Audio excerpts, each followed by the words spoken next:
Hello everyone and welcome. This is Alexis Neely and you might know me as Ali Shanti, and I'm here again today with my friend Beja Flor, back for part 2 of our series on getting sovereign and resourced in the new economy during these times when it's time for you to take control of that which you can control. There's so much happening in the world that's out of your control, but there's a lot that you can take control of, and that's what we're here to talk about, is what is within your control. And one of the major things that's within your control is your own sovereignty, your own resourcefulness. And so in part 1, which you can watch here on this page, we met Beja Flor, my good friend from a long time back, and we looked at what is he doing right now to earn his income and where is it not working.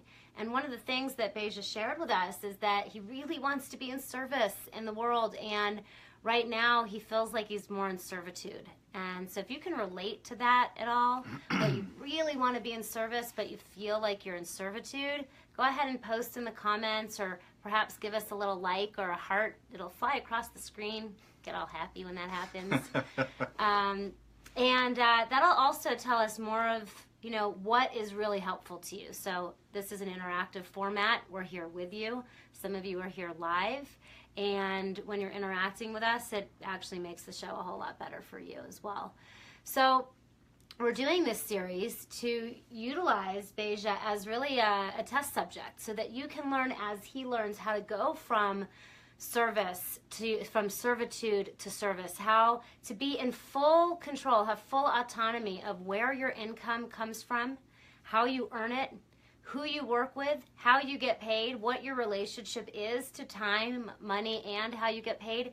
The fact of the matter is that for most of us, we were not taught properly when it comes to these matters. In fact, Beja, I'll just let you know, I recently bought a Sprinter van so that I can build my own sustainability vehicle. I go out on the road for weeks at a time and be in my van if I want to.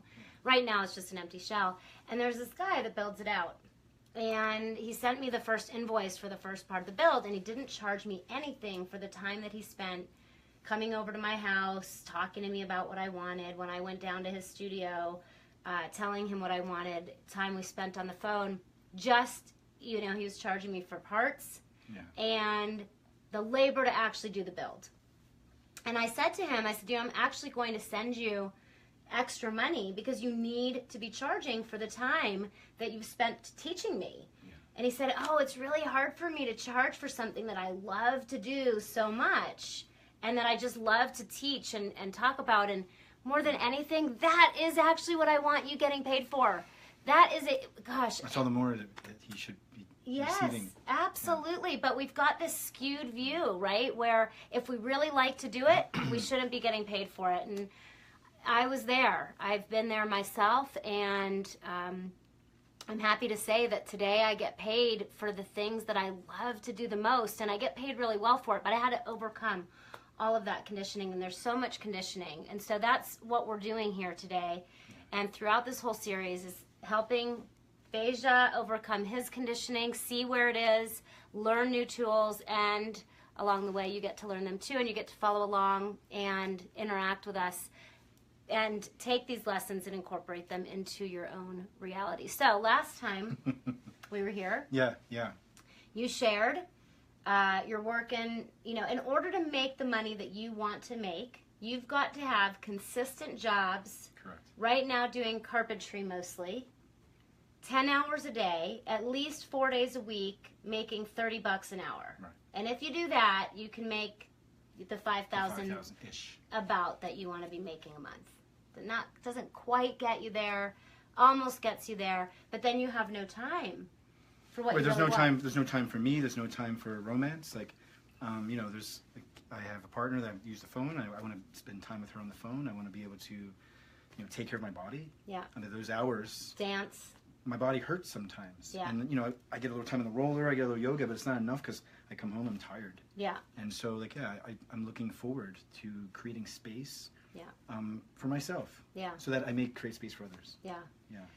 And so, you know, one of the things that I know are true for most of you that are going to be watching this video series is that you really want this so that you can give back more. And that's my guess for most of you that are watching this, is you don't want to earn more money and have more time, for your own selfish reasons. You want it so that you can do more good in the world, so that you could take care of your body, so that you can nurture yourself, so you can dance more, so you can play more, and ultimately so that you can, I'm just going to do that, so that you can give more, give back more. And I know that's certainly the case, for Beja and for many of you as well.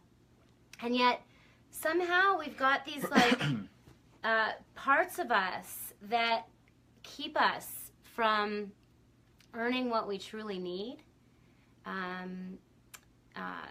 Probably for many of us, some sort of deep conditioning that, and I'm curious about this for you, if you've picked this up along the way, that money is bad, money is evil, well, people who have money are bad and evil. It comes from all over the place. And with me, as absorbent as I am with information and my experiences and inexperience, it came from religion.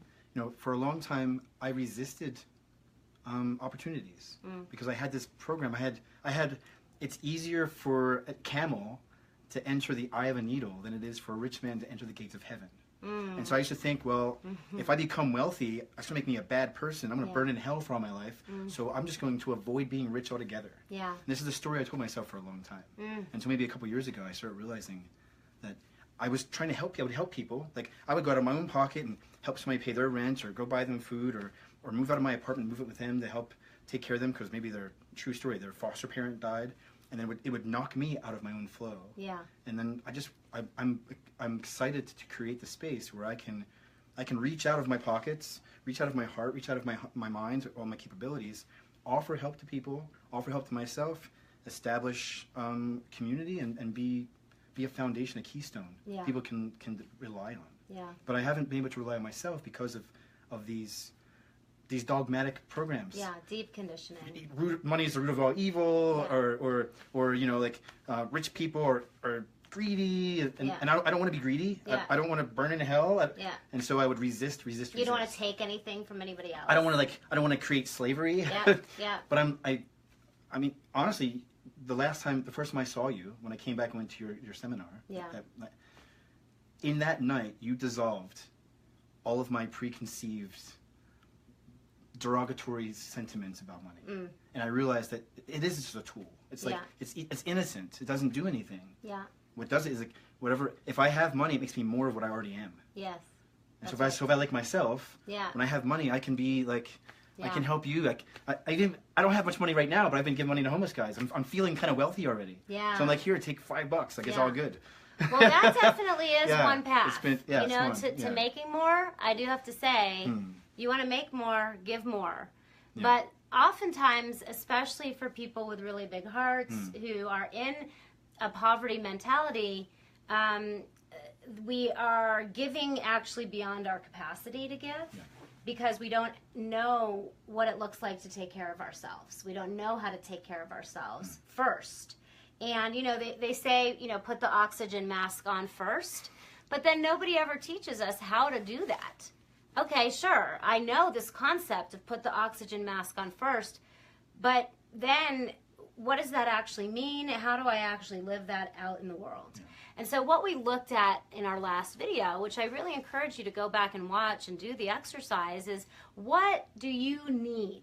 What do you actually need to have a minimum to be happy life? And when I say minimum to be happy, I don't mean just getting by.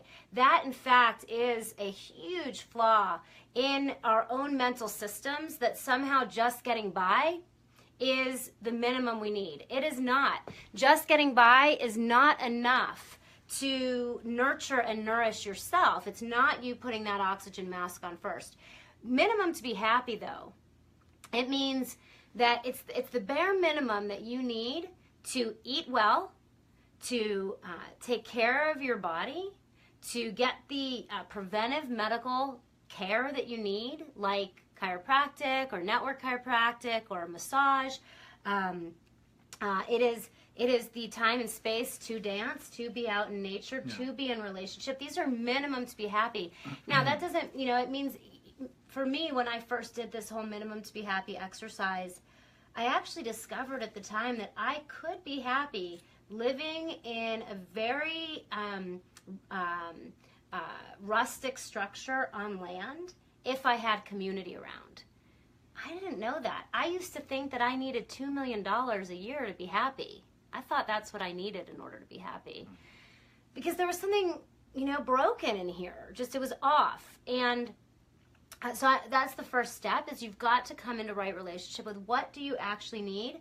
I recommend at 3 levels. We didn't look at all 3 levels last week. Minimum to be happy, preferred if you could afford it, and no limits.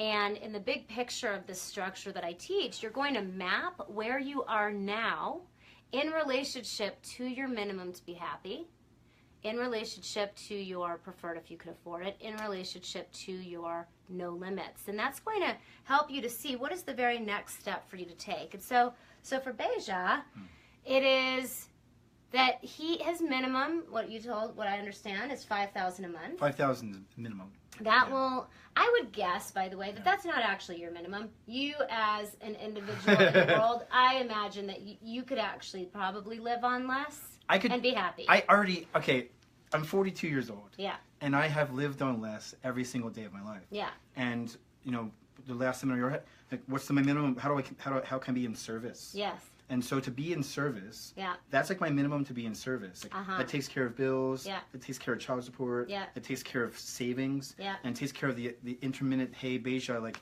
could you help me out? Yeah. Or can you teach me something? Yeah. I don't necessarily want to give a man a fish. Yeah. I want to kind of teach him. Yeah, teach him. Yeah. So that gives me a good cushion, and there's also room for growth. Yeah. So that's your minimum to be of service. For sure. And by the way, I do see those as 2 different measurements. Minimum to be happy is just taking care of yourself. It's not of service. Yeah. Before you can be of service, you actually have to meet your minimum to be happy. So I would guess that your minimum to be happy, like not being of service to anybody else, is probably somewhere in the $2,500 to $3,000 a month range. Bare minimum. That's like your bare minimum to be happy, probably, right? Sure.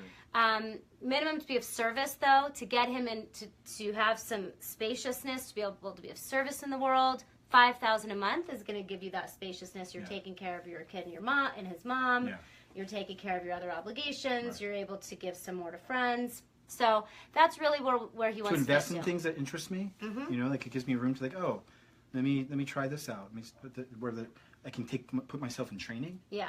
With that kind of money, I've seen a lot of classes like healing classes and healer classes and web development classes, and they're like $500 or $1,000. Yeah. And it's like to invest in some new education that's going to expand my consciousness and expand my business, expand my profitability. Yeah. Expand my ability to serve. Yeah. That's a small amount of money. Yeah. But and you're worth the investment. I'm worth the investment. Yeah. But currently, or previously, I was not able to even have an extra $500 laying around. Right. And I realized that the $500 is so it's really nothing. Yeah. I mean, it's a worthy investment. Yeah. And I want to be able to say, I want to take this class. Yeah.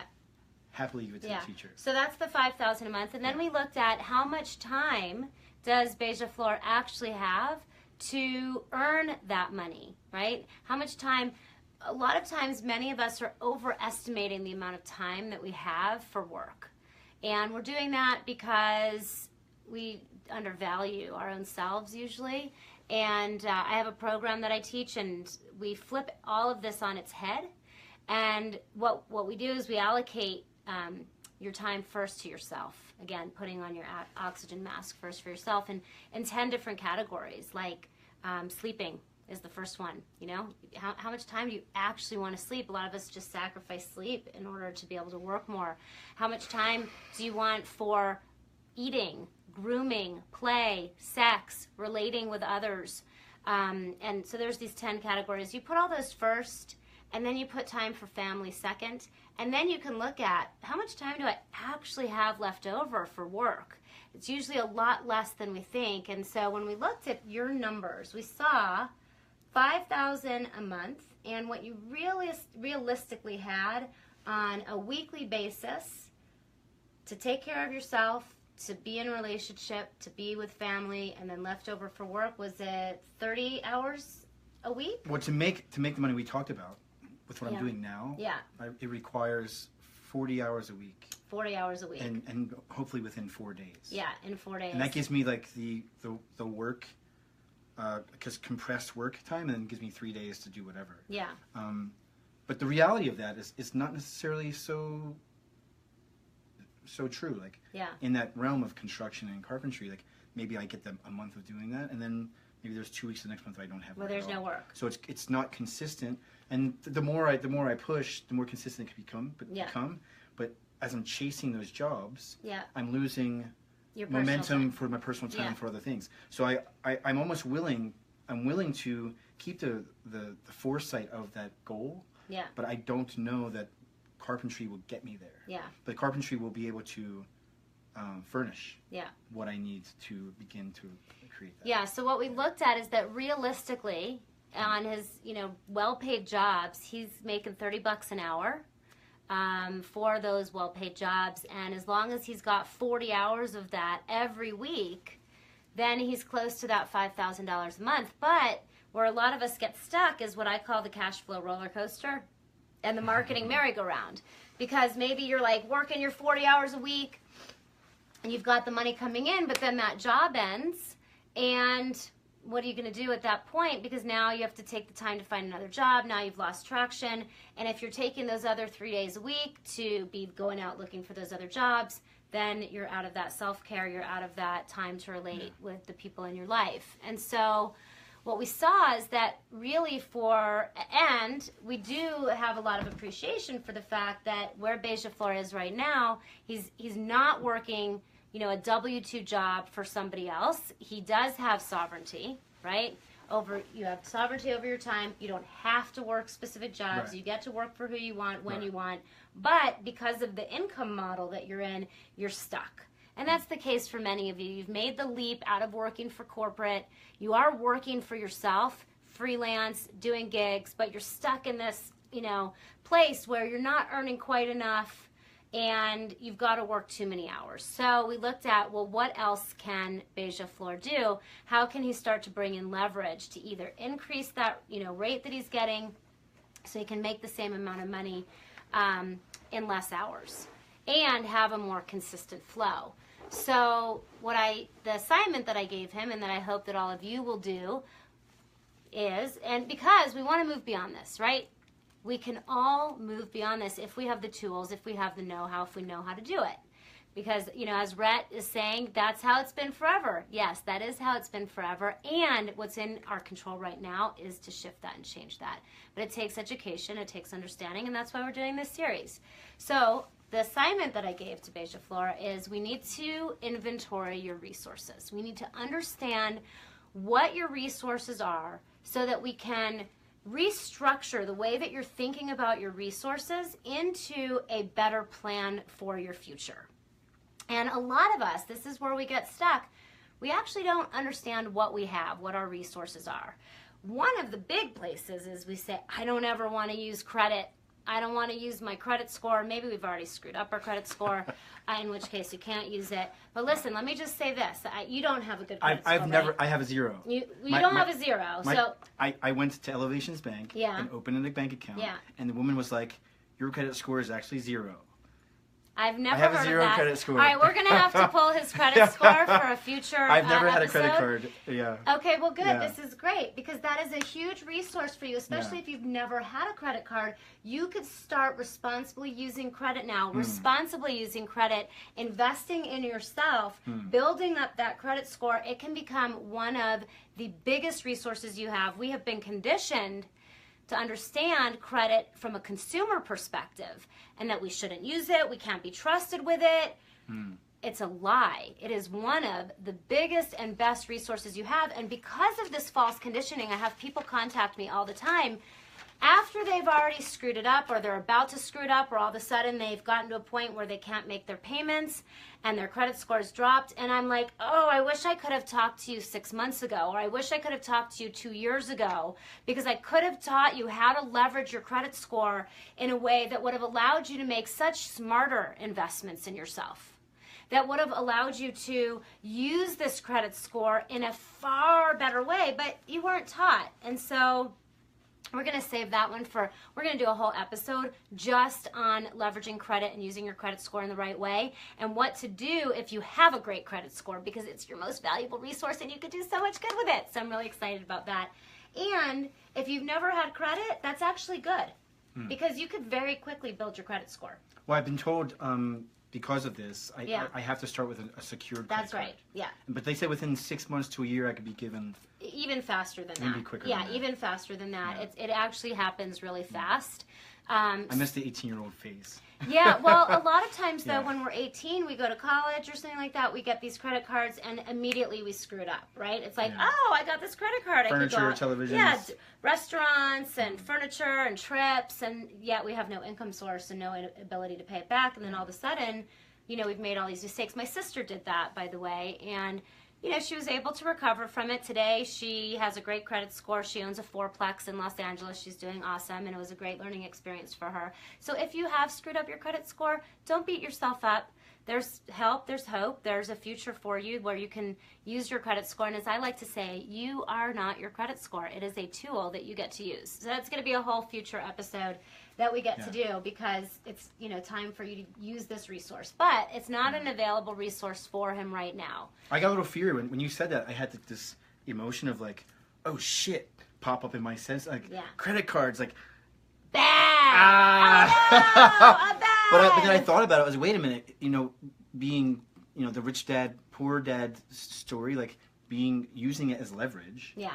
Deliberately saying, okay, well, I'm going to use it to kind of come up as opposed to buy everything I want now and pay for it later, which is not that's why I've never had one. Yeah. I never wanted to do that. No, you want to use it like a business person. Yeah. You want to use it like a business person. That's make attractive to wise investments in yourself and in revenue generating opportunities. Yeah. And when you can do that, you know, again, it really can be a great resource for you.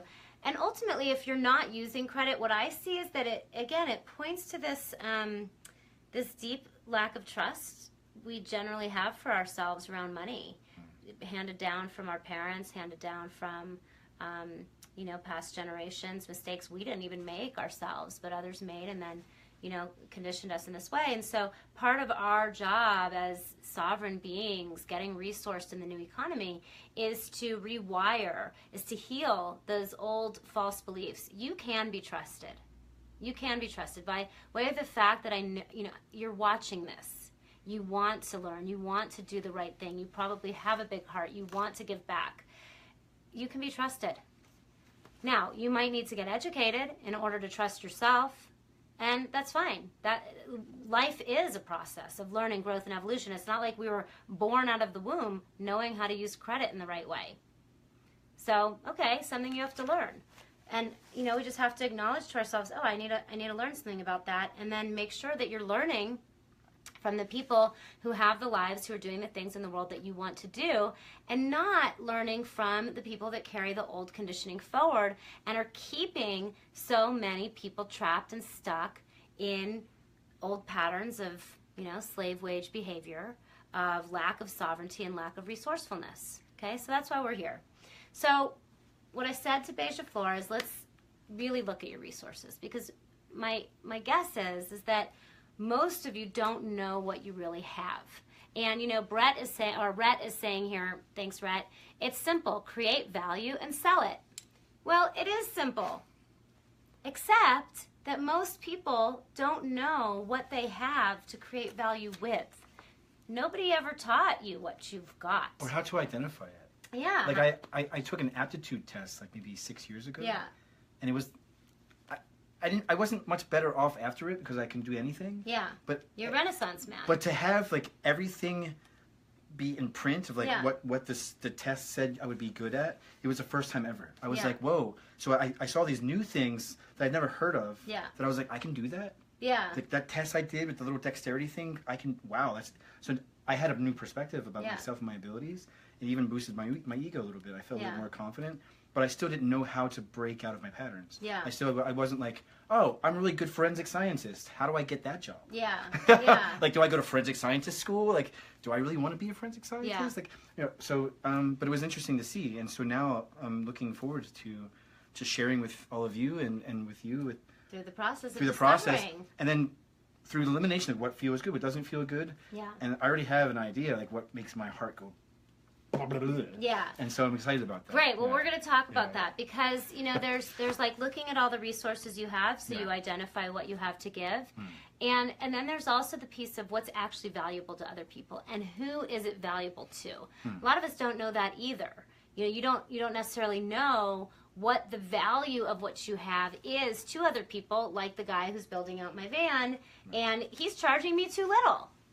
And he doesn't know that I actually value his time enough to be willing to pay him for it, and he thinks because it's so easy for him to just talk to me that that's not valuable. In fact, that's the most valuable thing that he could do, because when he tells me how to put the insulation in my van myself, I'm saving on the money from him having to do it, and I'm learning something in the process. So, what are the resources that you bring to the table in terms of being able to go from $30 an hour, maybe even $20 or $25 an hour carpentry work, you know, 10 hours a day, 4 days a week, if you could get the work, to being able to leverage more of your time doing something that provides more value so that you can receive more in exchange? Well, it's vast. There's like 4 pages of these things. I'm not really sure where to start, but so do you want to hear like all of them? Yeah, I want to hear all of it. Just like say it really fast. I'll be as quickly as I can. So I did the little fish model you talked about the last episode. Yes, all right, the fish model. Fish. Financial, intellectual, spiritual, and human assets. Your resources are much bigger than just your financial resources. But what you got financially? So financially, I've got like $500 in cash that I can work with. Okay. And ongoing work that will attract more money. Yeah. I have a relatively expensive essential. First, I like that it says "Go fish go" at the top. Very cute. Go fish go. Go okay, fish good. go. Yeah. That's how you're gonna fish for your resources. Yes, What are the yes. resources that I have? That's awesome. Well, I really respect. First of all, if I may say, I really respect the fact that you saw a person undervaluing themselves, and offered them more money, because I can see his mentality. His mentality is, I'm not actually working. I'm just talking and giving you an idea. And I think it's really commendable and observable and celebratable. Yeah, how are we going to shift things? If I see somebody who's not charging me enough and I don't pay him more, how's he ever going to know? And I'm here, I mean, like, bottom line, to like shift these old mental patterns. That means I got to put literally my money where my mouth is. Yeah. Because to me, cash, the money that I have in the bank, it's energy. It's energy. And so when I pay him more, I am creating more energy in the world. Yeah. And I encourage you all to do the same thing and look at it like that. Like, don't look at money as something you have to hoard. Look at money as something you have to give. Yeah. And what can you give it to? Who can you give it to keep it in circulation and keep it creating more of what you want to see? And I promise you it will come back to you many times over. All right, so Go Fish Here we Go. go. We've got $500. $500 is an essential oil collection. Okay. CO2 oils, organic. They're all organic CO2 extractions, steam distillations, etc., etc. A lot of ceremonial tools and herbs. Okay. Like for So these are things you could sell. These are things I could sell or use in service. Okay. So it's like they were physical possessions that I was giving value to. Yeah. The intellectual resources is pretty deep. I have like a really keen memory for design, the ability to discover solutions. Almost I can troubleshoot almost any situation. I've got production management skills, event organizing skills, human resources skills, people management, idea generation, conceptualizations, development, logistics. Now, there's a lot of things on here, Right. but here's what I want to look at with these intellectual resources. Got it. Which one of these intellectual resources could you be counted on, and have you proven yourself with that, like, you could do it, you could follow through with it, and you could create tremendous value with it right now without getting any additional training? That's a production management event organization. Okay. I'm pretty good at that. Like I've helped out with music festivals, Okay. and I feel like I was really integral in the facilitation of Okay. them. And I wouldn't I would be open to doing more of that. Okay. All right. It felt So pretty put good, a little note next to that one. So as we're mining our resources, we want to get them all out there, but then we're going to need to sort through which ones are actually viable. So I'm hearing production management, event organizing. Correct. Okay, great. So to skip to the other things I have proven, and I wasn't sure where to put this, whether I put in, so I put in 2 places. Okay. In intellectual resources, I put mycology. Okay. I can grow mushrooms. Okay. I can grow almost any mushroom that you can sell in the market or use for psychedelic purposes. Great. So put that So I got there. that down like that. Also chemical extractions, which Okay. can be used for essential oils. It can be used for soaps and things, or also used for medicinal ceremonies and things like that. So Great. that also is a revenue generator. Okay. I also have what I considered under my intellectual resources, as I have an experience I went through that I think would make a really good book, movie, and possibly T-shirt. Yeah. Okay. A book, movie, and a T-shirt. And a T-shirt. Okay. Yeah. All right. I spent 4 months in an Amazonian prison. Right before I came back and had our son, or co-created our son, or co-delivered our son. Not our son. Not our son, but his our son, his as in my baby son's mama. mother. Yes, yes. Who may she be beautiful somewhere. Yes. So anyway, so I spent 4 months in this prison experience, and I feel really fortunate to be here, because if I wasn't using my tenacity and kindness and awareness, I probably would not be here. So the story itself, I think, has value for people to learn from, and even, who knows, Hollywood might like it, New York might like it. What's the T-shirt? Yeah, I mean, I went to Amazonian prison, and all I got was this T-shirt. Got it. Got it. For $15. So you could put that down there. I mean, that could be a book. That could be something that you do something with that for sure. I think so. Let's look at some of the other resources under the fish model. I've done sound and engineering. Okay. I was a singer in 3 bands in Philadelphia, and I've set up stages and run the sound. I'm not that interested in doing it, but I can do it. And I've done it. Yeah. So the next thing is I feel like I want to do the human resources next. Okay. We're gonna skip to H. Okay. Only because the S is my favorite. Got it. So we're gonna go F. Okay. Human resources, like I call it the hand and the body. Yeah. So I got culinary arts. He's a great chef. Baking and pastries, Yeah. construction, carpentry, mosaic tiling, and all these are proven. Yeah. I've done them. Organizing, decluttering, feng shuiing people's places, repairing, fixing, troubleshooting. I used to build and repair laptops and computers and provide IT support for every operating system. So he's like a lot of you guys out there. Yeah. He could do a lot. It doesn't. It's like almost too many. Maybe things. not brain surgery. Because how do you? I don't want to. I don't want to. No, I don't. Because how do you pick when you could do so many things? Yeah. So here's what I want you to do to begin to. Right now, you're getting paid $30 an hour to do the carpentry work. Not bad. In order to leverage up and be working less hours, you need to be doing work that would be valued between $50 to $100 an hour. Yeah. What on this list could you imagine would be valued at $50 to $100 an hour? Now, I want to just say one thing very quickly here for you guys. This is not about you charging hourly for your time. In fact, as we go on with the model, we're going to see that it's about identifying your highest value activities that you can do and then packaging them into packages that have specific outcomes, not based on trading your time for money, not based on trading your this hour by hour work, because that's part of the whole servitude, part of the whole slave wage mentality. Instead, what we're going to do is we're going to take all of these things you could do and package them into something that has a specific outcome that allows you to leverage those hours, because the outcome that you could provide is far more valuable than the amount of time it takes you to do it. Well, I have those things isolated. Okay. They weren't marked, but All right.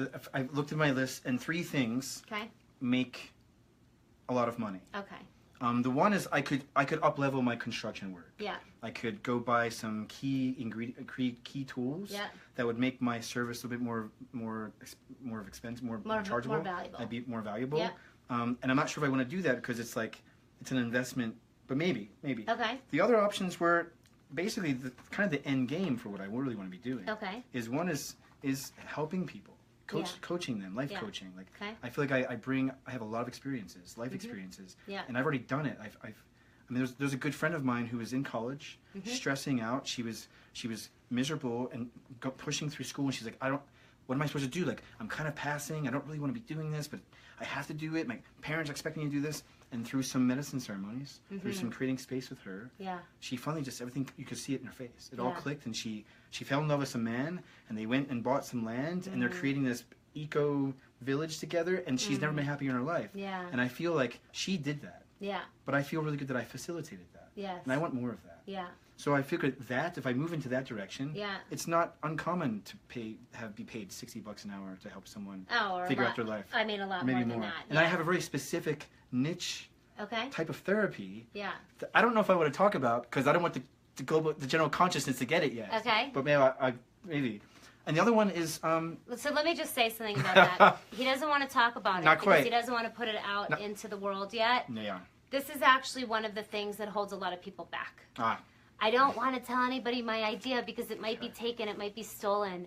When in fact it is actually by expressing our idea and knowing that there is an abundance of need for that idea. If it's a great idea, it's all about the execution, and there's plenty of it to go around. People need it and want it.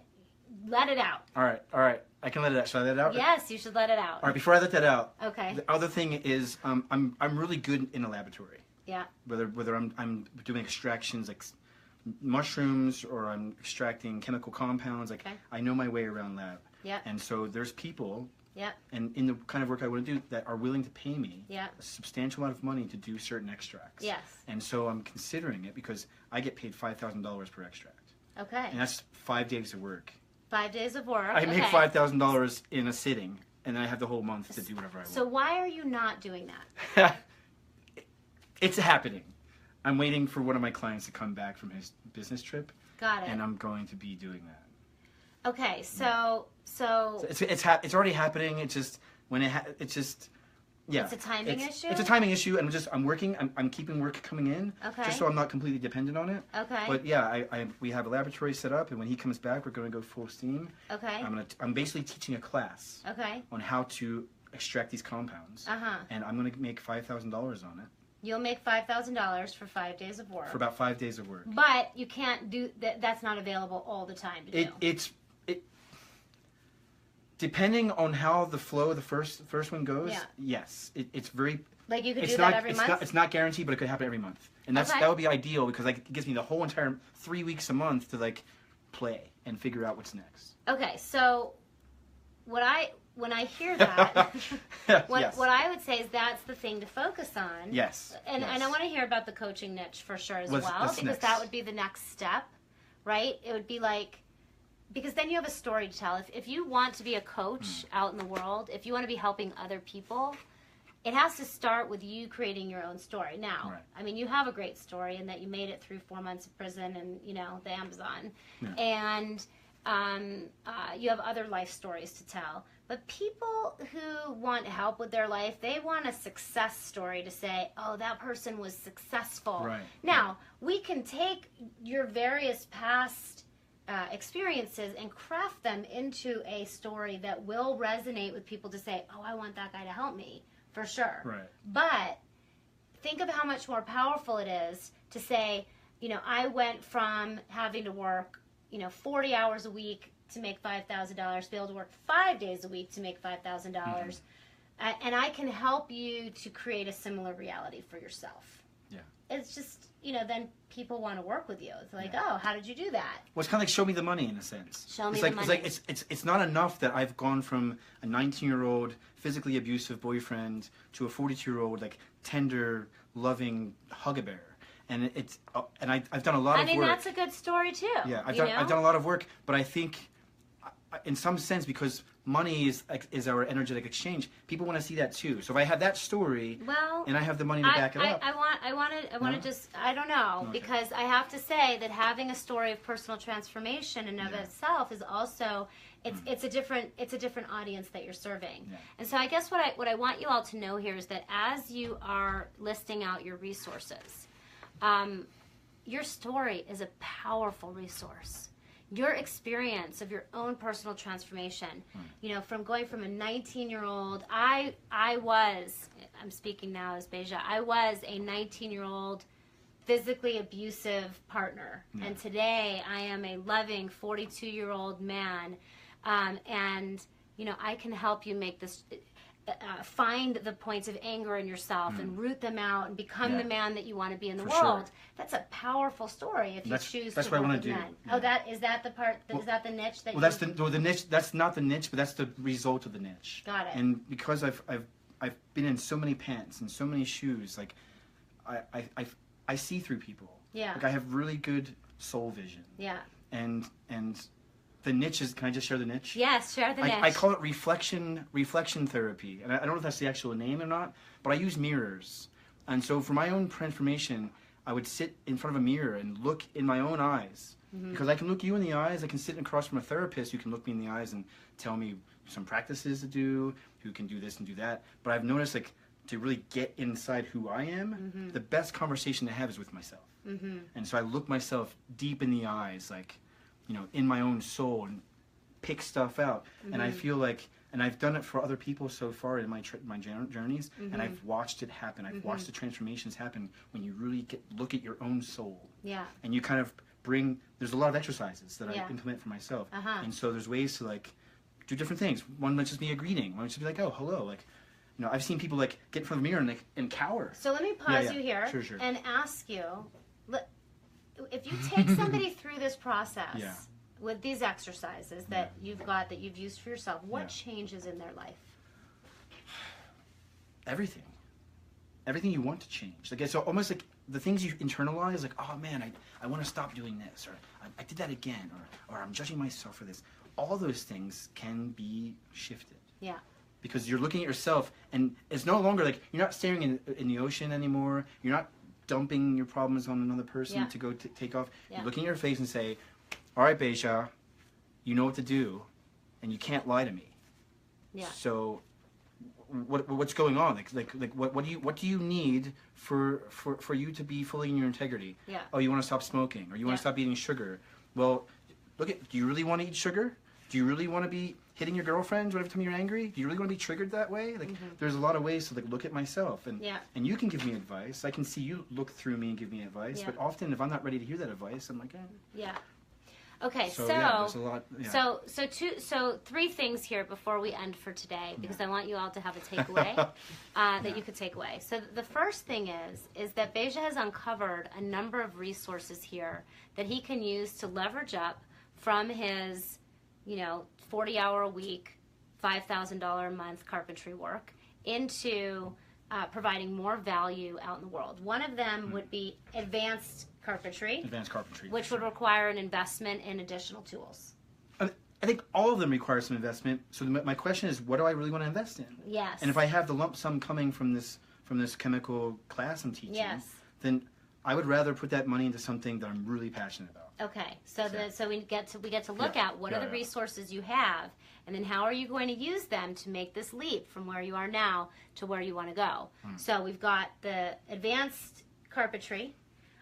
We've got the coaching, starting a coaching business. Yeah. And I think what I also heard is that you could invest possibly time, money. And by the way, when I look at resources, I think of time, energy, attention, and money. Those are your team resources. We all have time, energy, attention, and money to invest. And so how are we going to take your team resources and invest them to get you where you want to go? I heard a little bit about the mycology, and I heard about the extraction. Yeah. Sounds to me like the extraction piece is happening. You don't have to invest any money. Someone else is putting the money up. Somebody else is putting that money up. Yeah. You'll invest time. You're going to get this lump sum, and then it's a question, how do you invest this lump sum? Correct. And what you really want to do is you really want to be helping other people to grow their consciousness, to make the internal shifts to become the people that they want to be. Yeah. So where should Beja Flor invest this $5,000 that he's going to get from doing this extraction work to best support him to step in to becoming this coach, guide, healer, helper that he wants to be?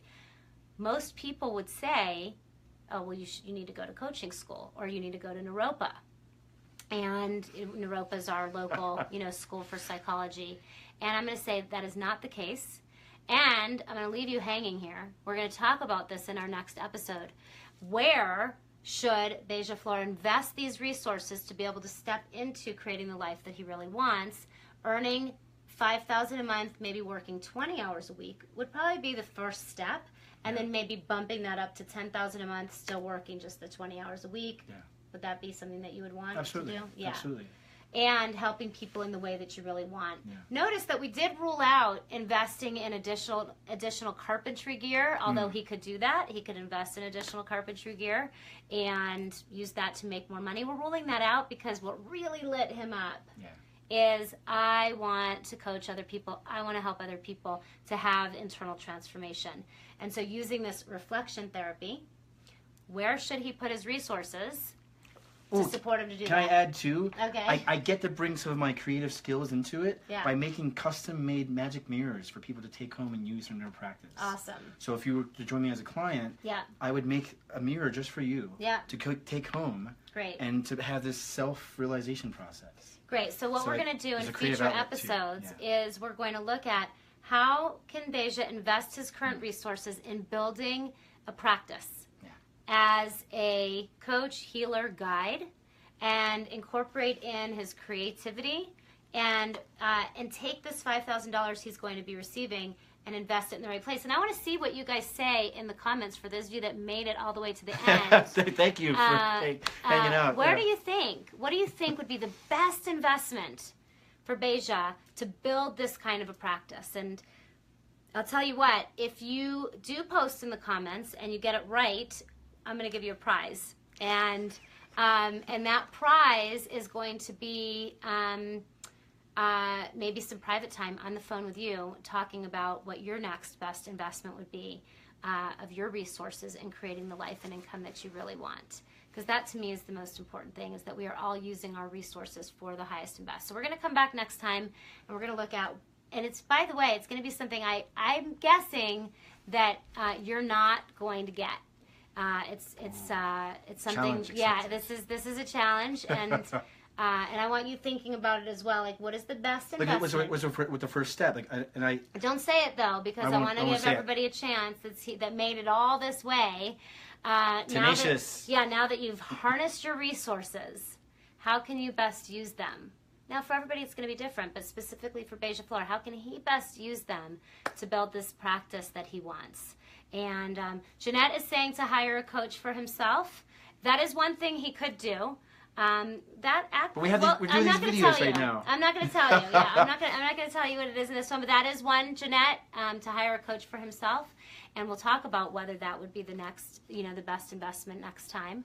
And what do you guys think? So leave your comment here, and if you win, you'll win some private time on making the best investments for your life and income. And then we're going to be back next time, and I want you to think about it as well. What is the best thing that you think that you could invest in? And I can tell you, over the years, I have invested a tremendous amount in building my life and income to be exactly the way that I want it to be. And really what it has required me to do is to keep everything coming in circulating. To keep everything coming in circulating, which has been terrifying because I'm Jewish by heritage, and my family heritage is not to do that. It's to hoard it all, accumulate it, keep it all, and save it up. And what I know is that's old conditioning thinking, and the only way that we can create more is to keep that money in flow, keep that money in circulation. Every time that we learn how to create more and bring it in, always be thinking about, okay, what am I going to do with it? How am I going to send it back out there to keep it in circulation, and so that it is consistently creating more, not just for me, but for my entire community, to invest in myself and others. Of course, putting on my own safety mask first, my own oxygen mask first. But where I have made the biggest mistakes as well is when I've made the wrong investments. And oftentimes I have. I've often made the wrong investments, or made them in the wrong order, or made them with the wrong people, hiring people who said they could do things. Can we call that creating expansion? Yeah. Like everything you described, when I heard it, it was like the hoarding is like, it's just for me, for my family, Yeah. so they can last for generations, which, I mean, it's not, there's no judgment, it's not wrong or right, Yeah. but what it sounds like, I want to create expansion. Yeah. If I'm an extension of source energy, Yeah. I'm an extension of the universe. The universe is only interested in expanding, Yeah. not hoarding for itself. That's right. And I want to be an extension of that. Yeah. And so I really appreciate this time and inspiration and willingness to work with me. Great. Yeah. And so, Beija Flor on the path to creating a practice, healing, giving, supporting others to have their own internal transformations as he's had, using his reflection therapy process. And we're going to look next time at what is his first best investment with his resources. And I think you're going to be surprised. So take a guess in the comments, and we'll be back next time to support Beija and you to create sovereignty and resourcefulness in this new economy. This is Alexis Neely. You might know me as Ali Shanti, saying bye-bye for now. Thanks, everyone. Thank you.